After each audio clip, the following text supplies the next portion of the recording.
Amen. Amen. Je ne t'entends pas. Amen. Amen. Que ton amen soit vivant, ton amen est nonchalant. Amen. Amen. Ton amen est rempli de sommeil et de fatigue. Amen. Ton amen là est avare. Amen. Amen. Ton amen là a la mort spirituelle dessus. Cherche la vie. Amen. Amen. Amen. Ton amen est constipé. Cherche la déconstipation. Amen. Amen. Est-ce qu'on peut acclamer Jésus-Christ et Nazareth? Acclame Jésus, acclame Jésus. Yes.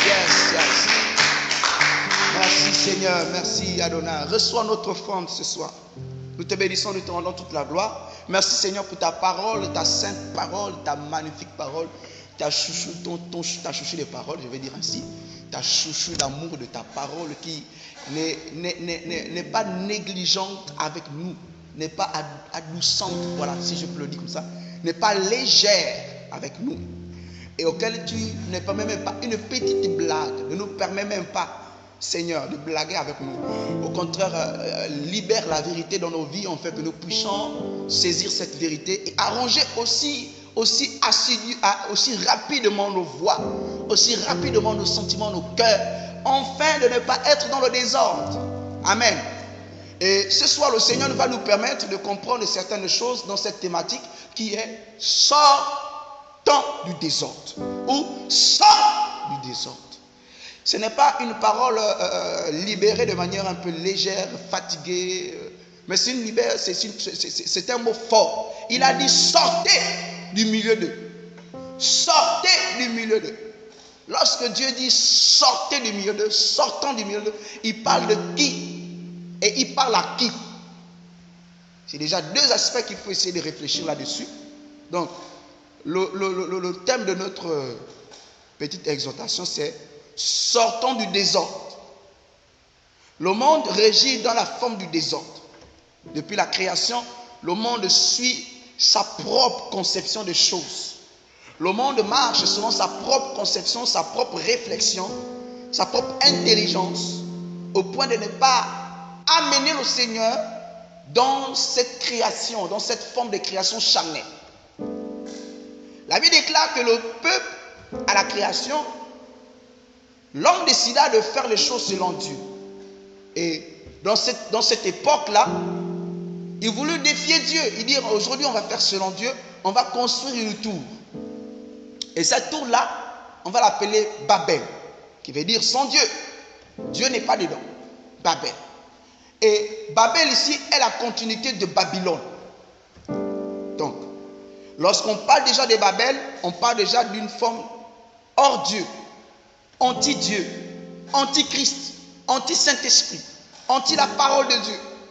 Et malgré une conception et une architecture bien organisée, mais à l'intérieur, il y avait le désordre. Là où il n'y a pas Dieu, il y a le désordre. Là où Dieu n'existe pas, il y a le désordre.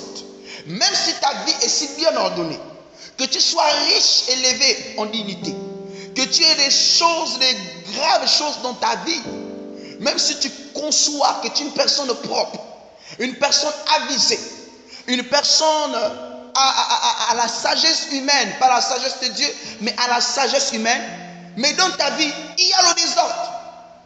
Sinon Dieu ne nous aurait pas donné l'avertissement en disant que ne convoitez pas, n'envie pas quelqu'un, n'envie pas telle personne. Pourquoi? Parce qu'on ne connaît pas la vie des gens. L'apparence est trompeuse, l'extérieur est trompeuse.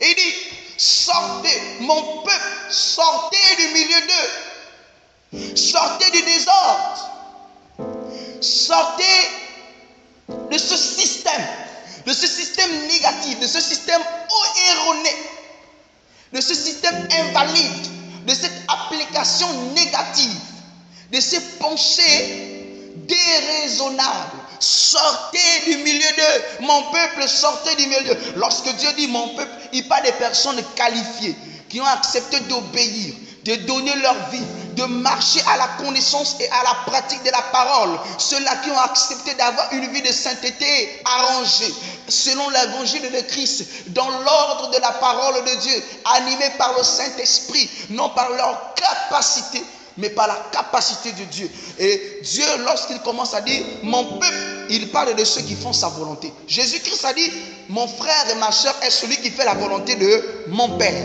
Amen. On n'est pas frères et sœurs si toi et moi ne connaissons pas qui on adore. Voilà pourquoi je n'aime pas trop quand quelqu'un que je ne connais pas me dit mon frère. Pourquoi? Parce que toi et moi on n'est pas frères. Depuis qu'on est frères, toi tu es dans ton monde, je suis dans mon monde.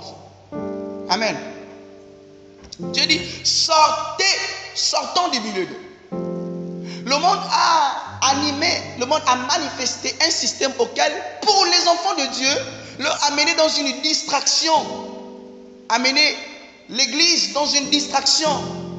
Et dans cette distraction-là, c'est de limiter l'église à la prière, limiter l'église à chercher la face de Dieu, limiter l'église à marcher dans la sanctification, limiter l'église à méditer la parole de Dieu, appliquer la parole de Dieu. Pourquoi? La distraction est une arme du démon. La distraction est une arme du diable.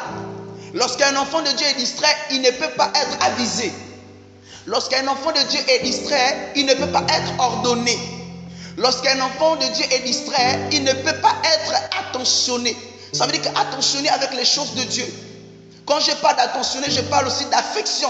Il n'affectionne plus les choses de Dieu, mais tellement qu'il est distrait, il est amorcé et attiré par la distraction qui est manifestée autour de lui. La distraction peut être amicale, collègue, au travail, à l'école, à la maison, fraternelle, familiale, même les enfants. Lorsque un enfant de Dieu commence à rentrer dans la distraction, il est déjà sous l'influence de la manifestation de la chair. Et quand on parle de la manifestation de la chair, on sait bien que celui qui dirige dans ce monde est le prince de l'air, le père du mensonge. La distraction n'est qu'une route qui mène au péché. La distraction n'est qu'une voie qui conduit à la désobéissance. Dans la distraction, on commence à désobéir à Dieu. Le simple fait d'être distrait, on commence à désobéir à Dieu. Et la distraction est une situation de désordre.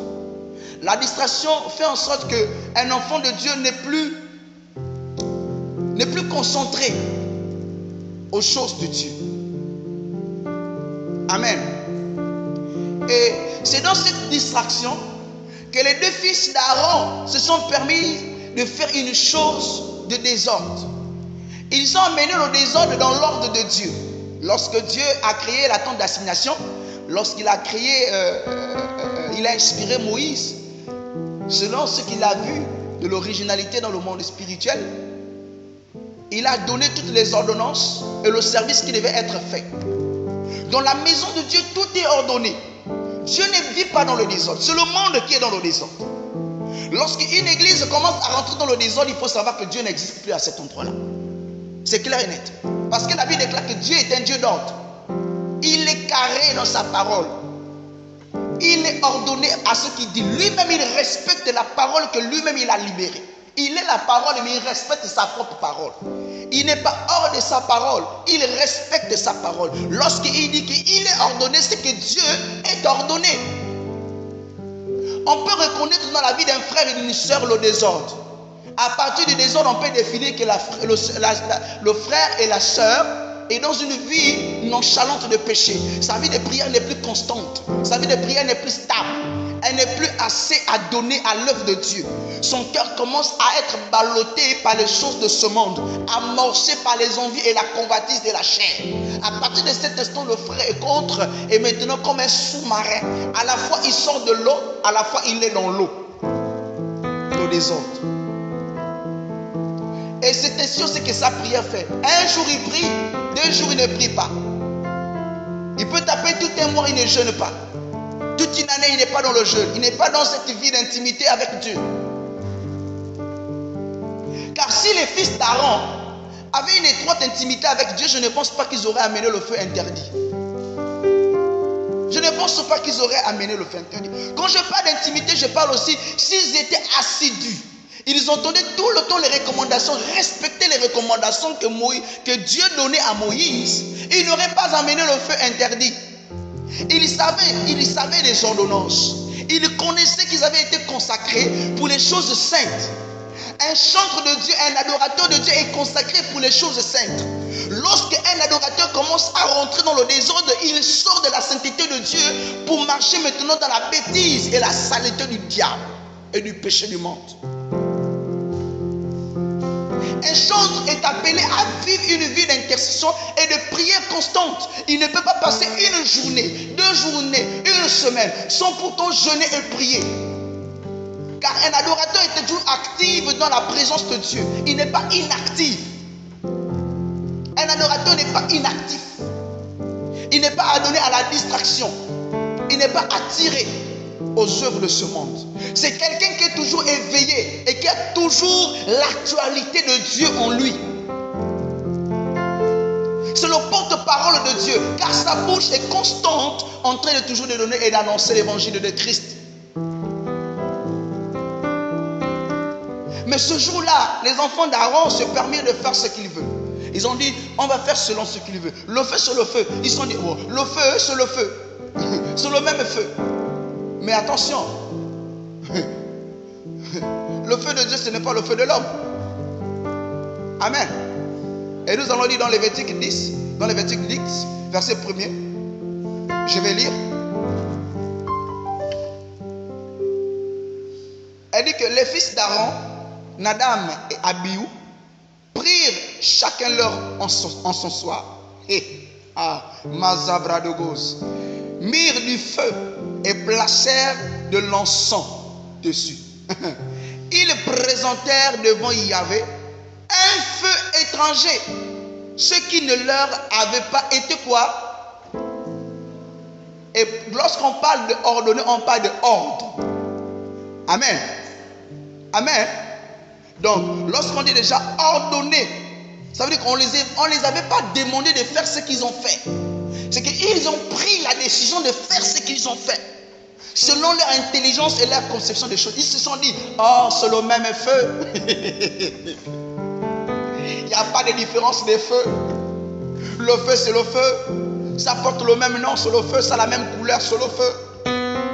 Ils ont dit que Dieu, c'est le même Dieu. Le feu qu'il y a là, c'est le même Dieu. Non.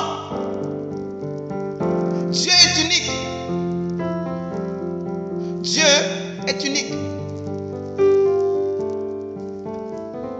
Donc, au verset 2, et le feu sortit du devant de Yahvé et les dévora. Ils moururent devant Yahvé. Vous allez convenir avec moi que dans Apocalypse et dans le livre d'Ézéchiel et d'Ésaïe, la Bible déclare qu'il y a des anges qui ont de l'encensoir, de l'encens. Ça veut dire qu'ils ont une longue fourchette et ils sont toujours en train de garder le feu allumé. Et ces personnes qui gardent le feu allumé, on les appelle des séraphins. Les séraphines, ça veut dire que les brûlés, les feux, les gardiens de la lumière. Donc les séraphines, ce sont ceux-là qui gardent. Il y a un feu dans la présence de Dieu qui est constamment allumé. Et c'est ce feu-là qui est à la fois la colère de Dieu et le jugement de Dieu. C'est ce feu-là que les chrétiens invoquent. C'est ce feu-là qu'Élie a invoqué. C'est ce feu-là qui est descendu pour protéger Israël pendant la traversée lorsque Pharaon vint pour vouloir les tuer. Hey. Mon frère, ma soeur, Dieu n'est pas un désordonné. Il a permis que ce feu-là descende parmi Israël. Et Nadab et Abihu se sont dit sur le même feu, c'est la même couleur. On va faire pareil. On va faire comme le monde. Amenons le monde dans l'église.